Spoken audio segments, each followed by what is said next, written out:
Hi everyone, heartiest welcome to my channel Alzheimer's. I hope you all are doing good, and in today's video I am going to tell you about the vocabulary on topic environment. So first of all, let's talk about what is vocabulary. Vocabulary means store of words, and the vocabulary has immense value whenever we talk about your IELTS exam, especially the writing and speaking. So from now onwards, whenever you will have to talk about or you will have to write about the topic environment, you will face no difficulty in vocabulary of this topic, because in today's video I am going to apprise about the advanced vocabulary related with this topic environment. So guys, whenever we talk about the assessment criteria of IELTS writing and speaking, vocabulary is one of the prominent element in the assessment criteria. So we must be careful about using the vocabulary whenever we are giving or we are appearing IELTS exam of speaking as well as of writing. So without any delay, let's start today's video.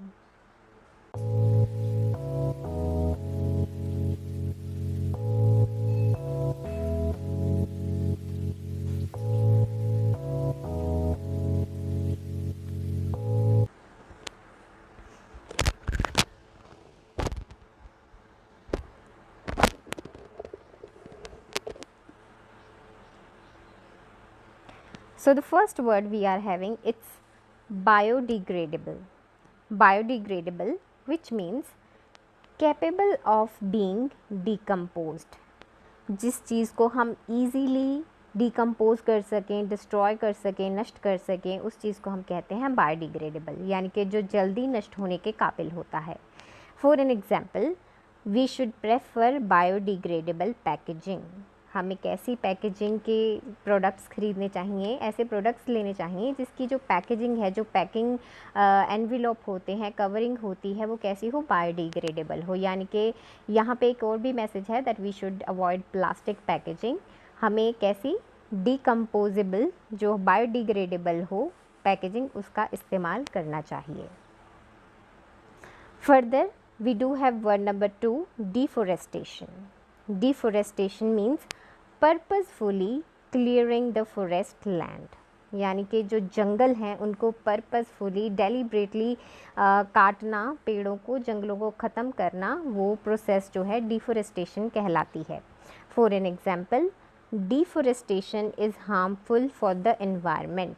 Definitely अगर जंगल ख़त्म हो जाएंगे तो हमारे लिए, human life के लिए, जो भी और भी बाकी लाइफ्स हैं, उनके लिए यहाँ पे बहुत ही ज़्यादा मुश्किल हो जाएगी अर्थ पे. तो क्या है कि बहुत ही ज़्यादा हार्मफुल है डिफोरेस्टेशन होना हमारे एनवायरनमेंट के लिए. Next we have word number 3, afforestation. Deforestation के बिल्कुल ऑपोजिट एफोरेस्टेशन क्या है, प्रोसेस ऑफ प्लांटिंग ट्रीज़. अब वहाँ पे डिफोरेस्टेशन का मतलब है पेड़ों को काटते चले जाना, जंगलों को ख़त्म करना, और यहाँ पे एफोरेस्टेशन का मतलब क्या है, प्रोसेस ऑफ प्लांटिंग ट्रीज़, यानी कि पेड़ उगाना. तो डिफोरेस्टेशन का ऑपोजिट है afforestation. And whenever we have to talk about cutting trees, we can use both of words accordingly. अगर हमें प्रोसेस ऑफ प्लांटिंग ट्रीज़ की बात करनी है तो वी कैन यूज़ एफोरेस्टेशन, और जब हमें पेड़ों को काटने की बात करनी है तो वहाँ पे हम डिफोरेस्टेशन जो है वो उसकी बात कर सकते हैं. Moving further, we have word number 4, it is extinction. Extinction means species और plants who are in danger. ऐसी स्पीशीज़, ऐसे प्लांट्स जो कि डेंजर में हो, यानी कि जो धीरे धीरे ख़त्म हो रहे हो, जिनकी टोटली स्पीशीज़, टोटली उनका मतलब जो है टोटली ख़त्म हो रहे हों, वो उन एनिमल्स को, उन स्पीशीज़ को, उन जीवों को, उन प्लांट्स को हम कह सकते हैं एक्सटिंक्टिंग. यानी कि डेंजर के कगार पे जो खड़े हैं, जो खतरे में हैं, जो they are getting extincted day by day. So for an example, humans should do efforts to save animals who are on extinction.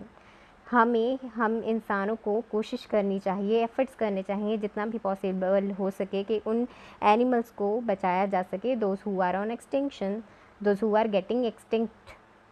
Day by day जो है उनकी लाइफ्स ख़त्म हो रही हैं, वो जीव, वो प्रजातियाँ, वो स्पीशीज़ ख़त्म हो रही हैं, तो उनको बचाने के लिए हम ह्यूमंस को एफर्ट करना चाहिए।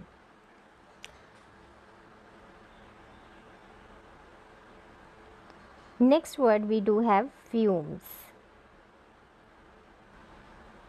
फ्यूम्स मीन्स डेंजरस गैस और स्मोक, यानी कि ऐसा स्मोक, ऐसी गैस जो कि डेंजरस हो, हैज़र्डस हो, हार्मफुल हो, उसको हम फ्यूम्स कह सकते हैं। For an example, the fumes coming out of the factory are injurious for human life. Factory से जो धुआं निकलता है वो डेफिनेटली वो डेंजरस होता है। वो फ्यूम्स जो होते हैं वो क्या हैं, ह्यूमन लाइफ के लिए डेंजरस हैं, ख़तरनाक हैं, उनकी हेल्थ पे बुरा इफ़ेक्ट डाल सकते हैं।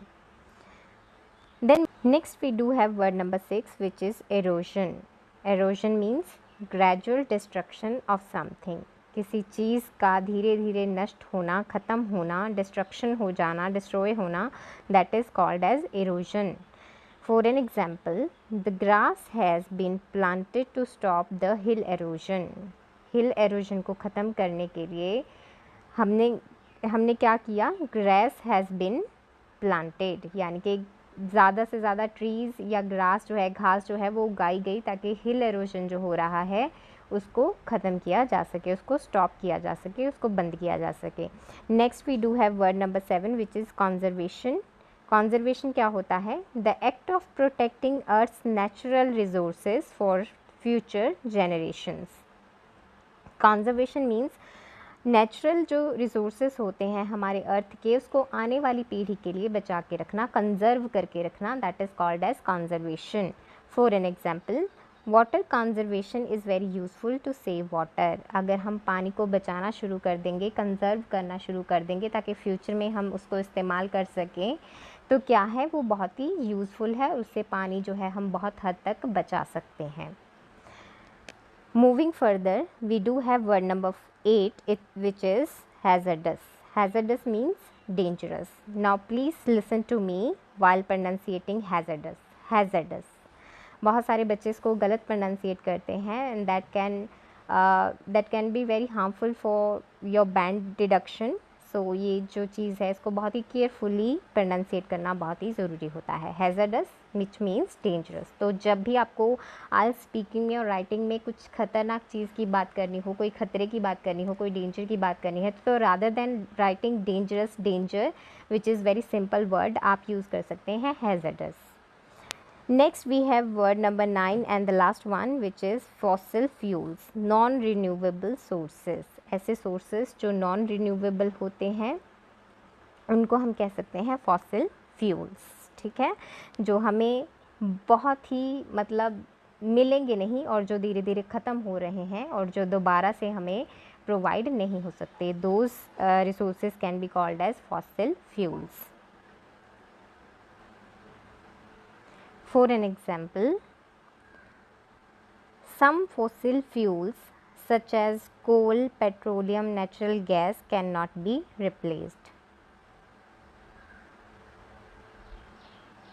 Means कुछ फॉसिल फ्यूल्स जैसे कि कोल है, पेट्रोलियम है, नेचुरल गैस है, अगर ये एक बार ख़त्म हो गए तो हम इनको रिप्लेस नहीं कर सकते, हम ये दोबारा नहीं मिलेंगे, और या फिर कोई भी अदर सोर्स जो है वो इसको रिप्लेस नहीं कर पाएगा। So we should definitely save our natural resources and especially the fossil fuels.